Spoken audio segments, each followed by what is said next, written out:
Tous ceux qui font l'actualité sont en direct sur France Bleu Saint-Étienne-Loire.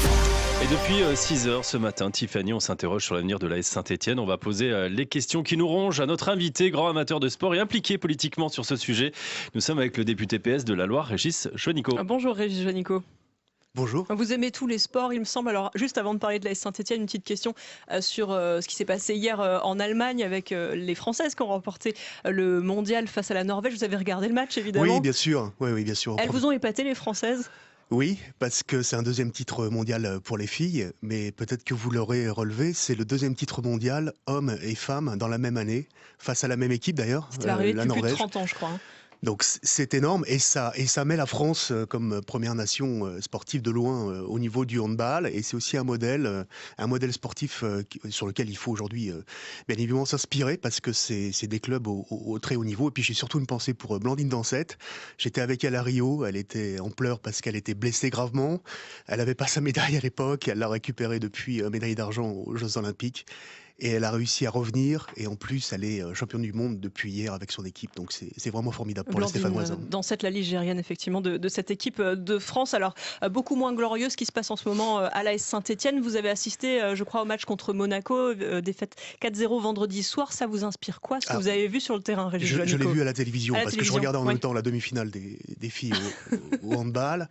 Je voudrais d'abord dire que c'est pas aux élus et aux politiques de s'immiscer dans la gestion d'un club, encore moins dans la gestion sportive, mais moi c'est plus comme supporter que je voulais m'exprimer ce matin, et comme amoureux du club, et triste en ce moment, bien évidemment, hein, voir des tribunes vides alors qu'on a le meilleur public de France. On l'a toujours, le meilleur public de France, bien Régis sûr, Juanico. bien évidemment, il faut le garder, c'est un atout formidable. Il faut renouer le dialogue avec les supporters, il faut utiliser les instances que nous avons créées dans le dialogue avec le supporterisme pour renouer avec eux. Ils ont toujours été là, toujours, même quand on était au tréfonds de la Ligue 2, ils donnaient de la voix dans les meilleurs moments comme dans les moins bons.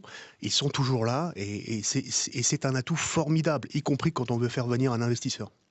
Régis Juanico, qui est notre invité ce matin, député PS de la Loire. Député et supporter de l'AS Saint-Étienne, on l'aura bien compris. Vous craignez une relégation en Ligue 2, Régis Juanico, pour l'AS Saint-Étienne? Et la question du maintien, on est obligé de se la poser.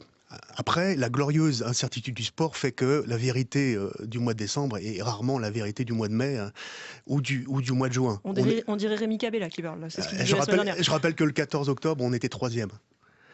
On est 16e aujourd'hui, en décembre. Et on est à, je crois, 5 points de la 6e place. Voilà, donc rien n'est perdu. Rien n'est perdu, simplement il faut retrouver de la sérénité et de la confiance. Ça va être le plus dur. Ça passe par quoi alors, retrouver la sérénité et la confiance? C'est les joueurs ou c'est au-dessus? C'est les dirigeants? C'est l'arrivée peut-être d'un investisseur? C'est un ensemble. On parle beaucoup du mercato d'hiver, mais vous pourrez faire venir tous les meilleurs joueurs à Saint-Étienne. S'il n'y a pas de collectif, s'il n'y a pas un jeu aujourd'hui, s'il n'y a pas notamment des joueurs pour alimenter et donner des ballons aux attaquants qui sont impuissants depuis 1000 minutes, hein, Diony, Söderlund, pourtant qu'on a payé, qui sont venus au mercato d'hiver, pour Söderlund par exemple, ou Selnaes, ou Tanan. Donc le mercato d'hiver, ça ne sera pas la solution miracle. Il faut retrouver de la cohésion, et ça passe par un jeu d'équipe qu'on n'a pas aujourd'hui. Et par peut-être de nouveaux dirigeants? Vous souhaitez le départ de Bernard Cahuzaud et de Roland Romeyer, Régis Juanico? Non, je ne pose pas la question comme cela. Ils sont exprimés en conférence de presse vendredi soir. Ils ont dit qu'aujourd'hui, ils voulaient un investisseur qui vienne au club, qu'ils étaient à sa disposition, soit pour rester, soit pour partir, mais qu'ils mettaient l'institution ASSE en première ligne, et c'est ce qui comptait. Donc moi je pense que c'est ça le problème qu'on a de gouvernance. On a deux présidents aujourd'hui dans le club.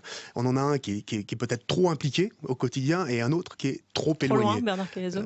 Donc il faut retrouver un équilibre, et puis surtout il faut créer les conditions pour qu'un investisseur vienne, parce que la SSE doit avoir des ambitions sportives, du top 5 dans le championnat, le rang européen. On est 4e au point d'indice UEFA l'an dernier, donc on doit jouer ce top 5-là, mais pour cela, il faut à la fois avoir les bonnes conditions d'exploitation du stade. Ça, normalement, le 8 février, il y aura la signature pour une meilleure exploitation du stade, à condition que la SSE paye le juste prix sur la redevance, mais ça devrait se faire. Et puis, il faut un investisseur pour passer d'un budget de 70 millions d'euros à 100 millions d'euros. Sans cela, on n'aura pas les ambitions sportives. Et pour faire venir un investisseur, il faut donner envie. Alors moi, je suis pas Pour sûr que les l'instant, on donne pas investisseurs envie. chinois qui étaient présents vendredi soir, Ils ont apprécié le spectacle qu'ils ont vu, tout le spectacle. Malheureusement, les incidents aussi et policiers blessés. Justement, là, en tant qu'élu, vous avez forcément envie de réagir, j'imagine, à ce qui s'est passé. Vous dites, je suis là en tant que supporter, mais en tant que député de la Loire, à voir ce qui s'est passé vendredi soir au stade Geoffroy Guichard. Moi, je suis le premier à regretter qu'on ait à mobiliser des CRS jusque dans les vestiaires pour protéger les joueurs, parce que c'était ça quand même vendredi soir. Avant le match et aussi après le match. Des supporters empêchés de rentrer au début du match et d'autres de sortir à la fin du match. Ça ne peut pas durer.